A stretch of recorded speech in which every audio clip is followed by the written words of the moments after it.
Okay, so this is the feedback for your convenience store plate or plate number one. So, ito yung mga karaniwang napansin ko. The self-service area, yung area ng storage, number of shelves, wines and beers. I will elaborate more sa mga susunod na slides so that you will know kung konting tips lang and techniques. Though, yun nga, planning naman ay ibig sabihin wala namang mali o wala namang hindi mo ibig sabihin hindi nyo nakuha or hindi katulad nung sinasabi ko mali na agad yung plano nyo. Are just tips para mas lalo nating mapaganda yung ating mga planning sa susunod. So, yung problem natin is a commercial space that are located on the lower floor of a condominium building. Since the upper floors are residential units, so sa pinakaibabaw niya may mga nakatira, it's ideal to convert the two commercial space, dalawa yung ginamit na unit, um, into a convenience store which will open for 24 hours a day. So, uh, dire-diretso siya, walang closing, to cater the needs ng residential building.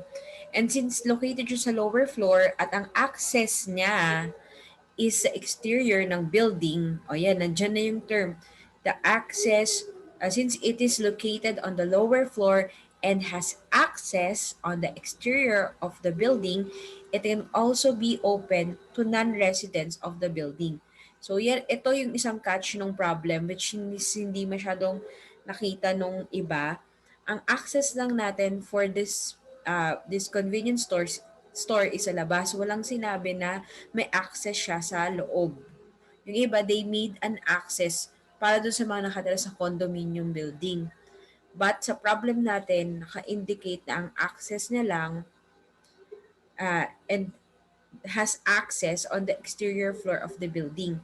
Karaniwan kasi ang commercial units, kapag ka open sa public to ensure the safety and security of the users, lalo na residential yung nasa taas, they are strict dun sa access. Hindi nila nilalagyan yung nandun sa loob. And usually kasi kapag ganyan, yung loob na rin is karaniwan, kabaligtaran niya is, yung katalikuran niya is another commercial units.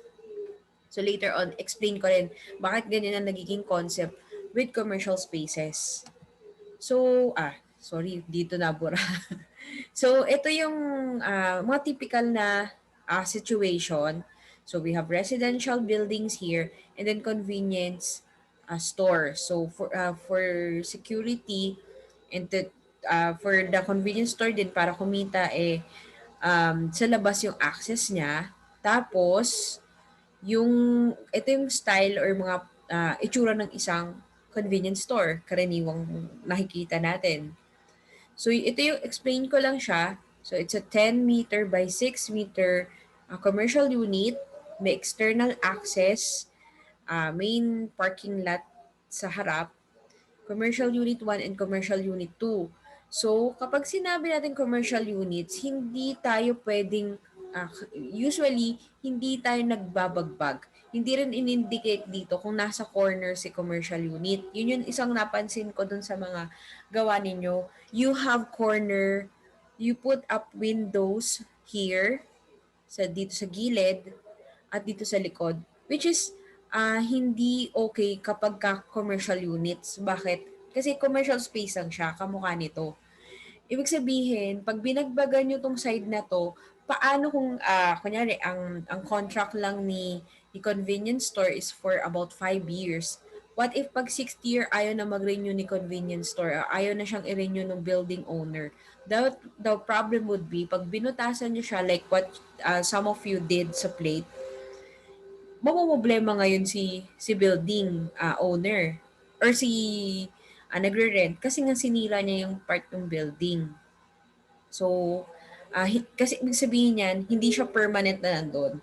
There's a possibility na merong, nung ginagawa yung building or hindi siya yung actual na gagamit, hindi siya yung naka-designed para gumamit talaga doon.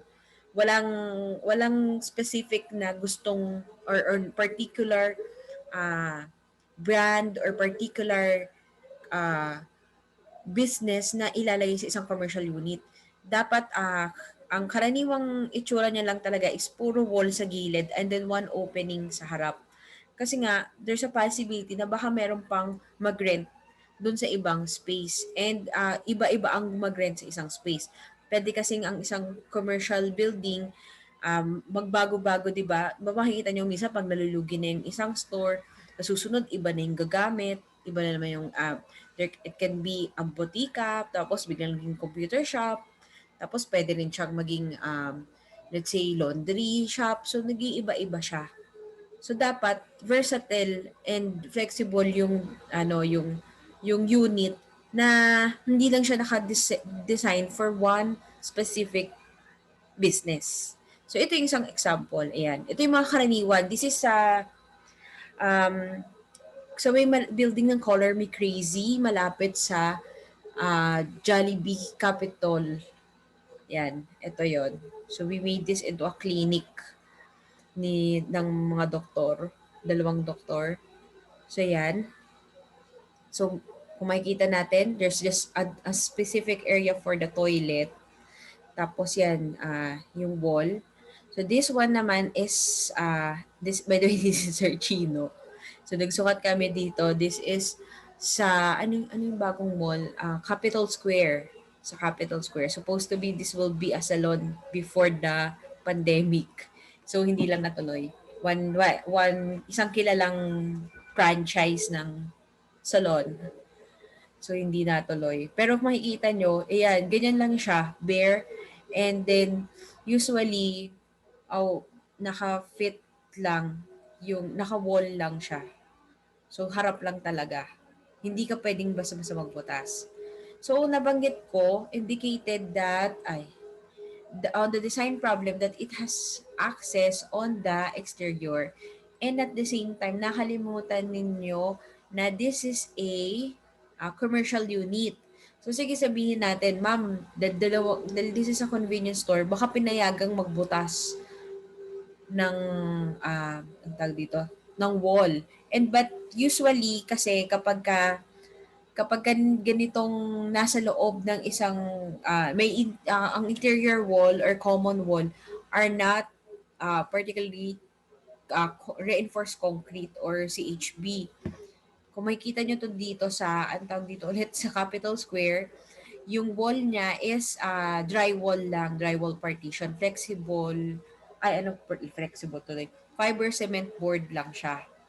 So, ganun lang din to. Fiber cement, let's say that since 2 units siya, the common wall would probably be fiber cement board. Ganun din sa mga gilid. Pero yun nga kasi, rule of thumb, hindi mo talaga dapat lagyan ng windows. Paano kung may katabing unit pa pala siya dito?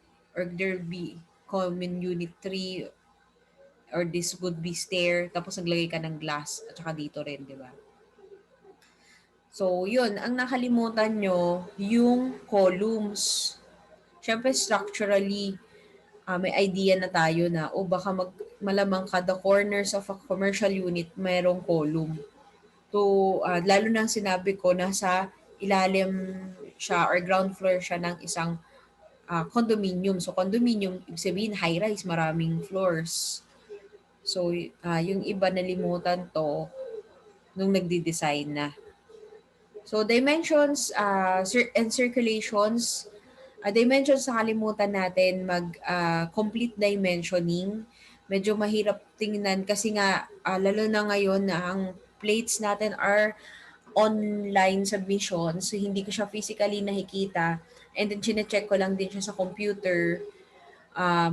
Hindi ko nakikita yung actual scale kahit sabi natin scale 1 is to 100. So, maganda. You put up all your dimensions na kaya nyong ilagay.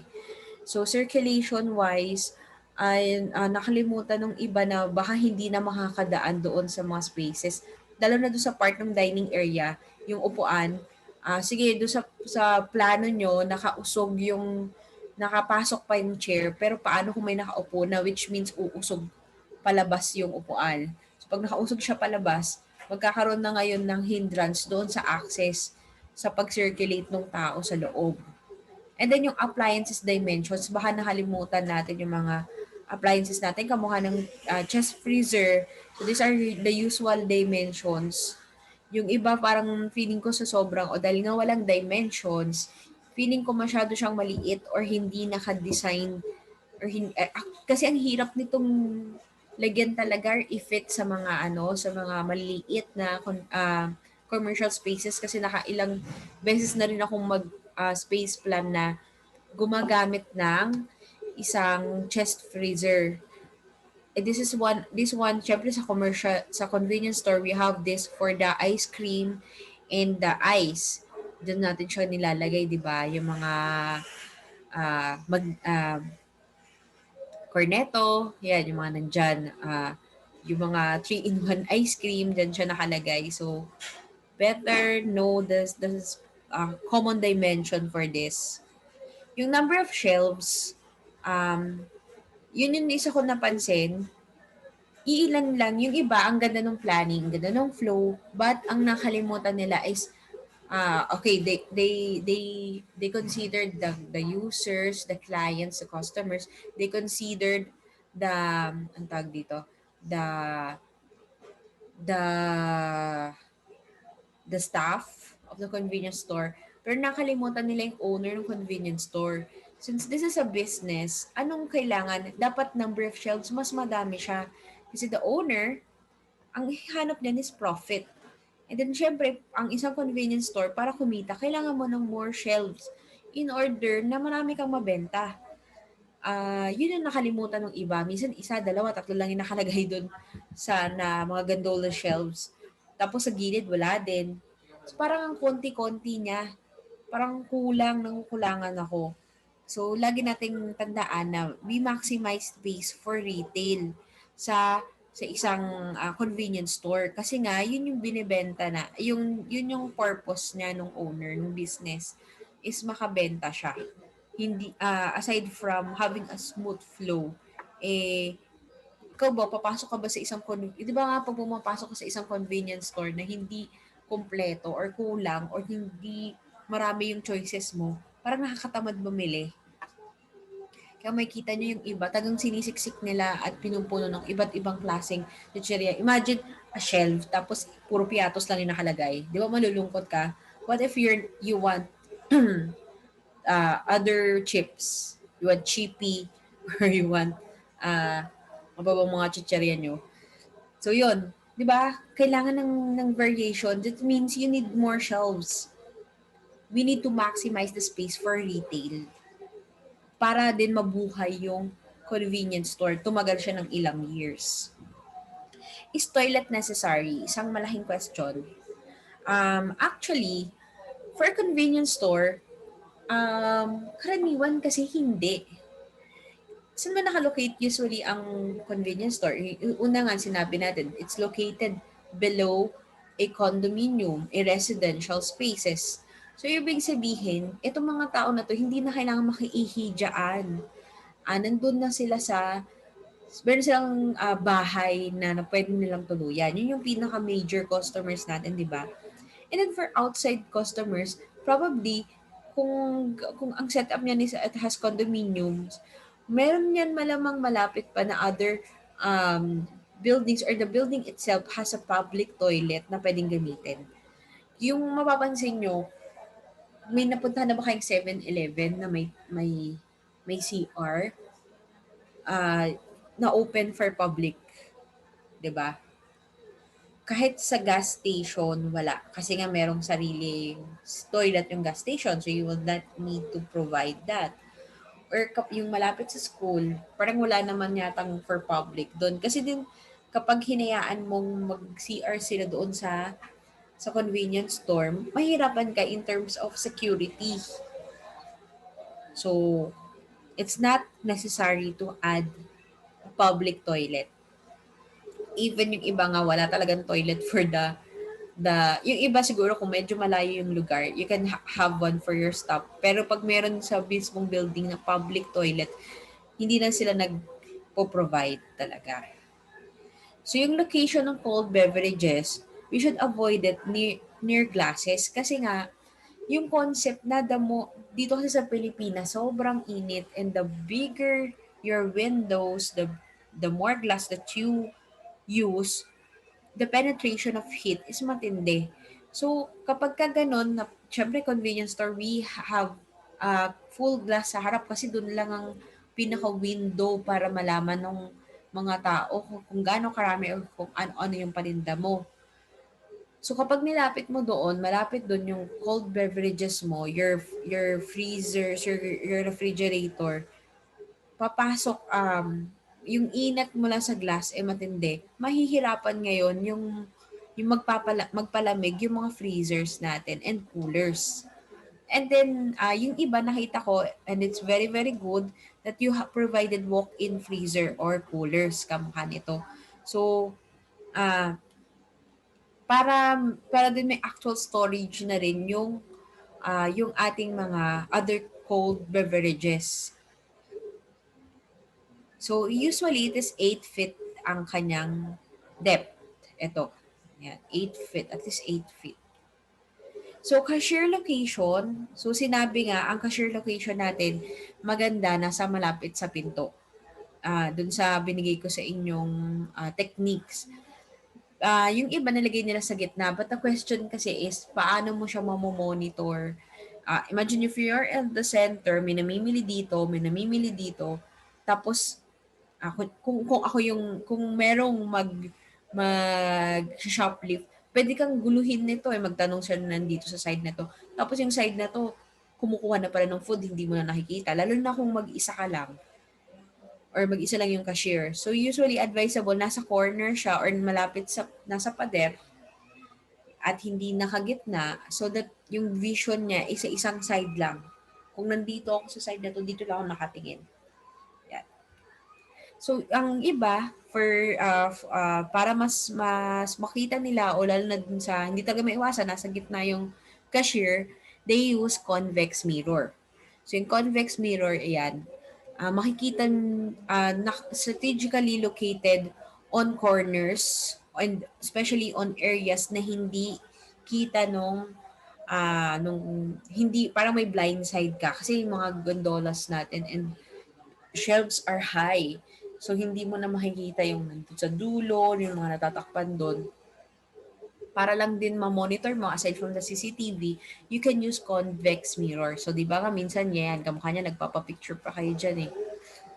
So, that's yung mga napansin ko dun sa mga pinasan yung plates sa convenience store. But so far, andun yung idea and nandun naman yung basic flow nung convenience store. So, very good naman ang lahat.